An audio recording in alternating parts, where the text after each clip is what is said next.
The end of the summer semester, I decided to engage in some self-care and go see the movie Ghostbusters, or as I like to now call it, Hollywood Feminism Terrorizes Black Women in New York City. And I also want to say this, that while I do think that the brand of feminism that is marketed in the movie is very harmful for black women and girls, I also don't want to negate the blatant sexism and misogyny that was hurled at the leading stars upon, a lot of guys who are fans of the original franchise discovering that the leading stars were women rather than men. My purpose for focusing on the brand of feminism is really due to the fact that too often in today's society and historically, the needs and concerns of black women are pushed to the back of the line.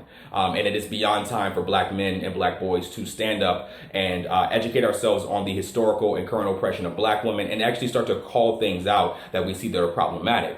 So I went and saw the film towards the end of summer, and truthfully, it was one of the most awkward movie-going experiences I've had in the theater.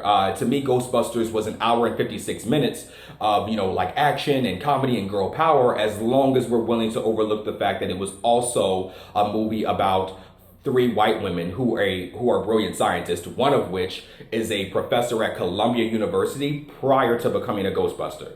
And then you have the marginalized black woman who works for the MTA and knows the streets, because somehow the three brilliant scientists, with all of their knowledge, could not figure out the streets of New York City without enlisting her help. And I watched the trailer, and like a lot of people, I cringed when I heard Leslie Jones make the statement, you guys know the science stuff, but I know the streets, and what really grinds my gears is that apparently none of the writers found this to be problematic. And I was really hoping that that was going to be like the one hiccup in the movie. Clearly, I was wrong. It was rather just a small sample of the awkward racism that follows Leslie Jones' character throughout the film. And what really just bothered me also was it's just like all this black girl magic popping off in the streets, and the best you guys could give me was an MTA worker who knows random historical facts about certain aspects of New York City. It was just like a weak cop out and a slap in the face to black women and girls. And I know a lot of guys out there may say, well, okay, well, why does it matter? She wasn't a scientist, so what? And here's the thing. A study conducted by the National Science Foundation actually found that while only 18% of white women are scientists and engineers, comparatively, there are only 2% of black women that are scientists and engineers. Unfortunately, there just isn't enough media representation for black women to be able to see someone that they can openly identify with.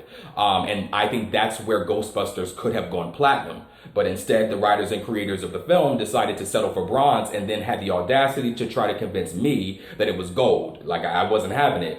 I wasn't buying it. And I think that portraying her character as an MTA worker, in addition to be offensive, it's also a disregard for the other historical black women who have blazed trails who they could have modeled the character after. You have Mary Daly, who would be the first black woman to obtain a PhD in chemistry from Columbia University, born in Queens, New York. You have Shirley Jackson, who is a theoretical physicist and was the first black woman in 1973 to obtain a PhD from MIT. You have Mae Jemison, who prior to becoming the first black woman to go into space, obtained her degrees in chemistry and African American studies from Stanford University. I think that any of these women would have been a great individuals to model Leslie Jones' character after.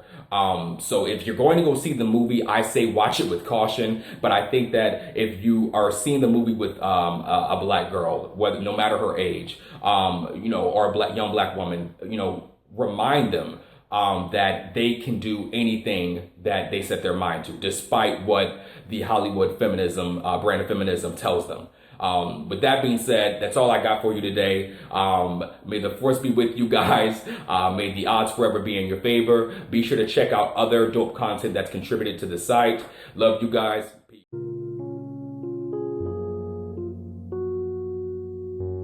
What you know ain't what it is.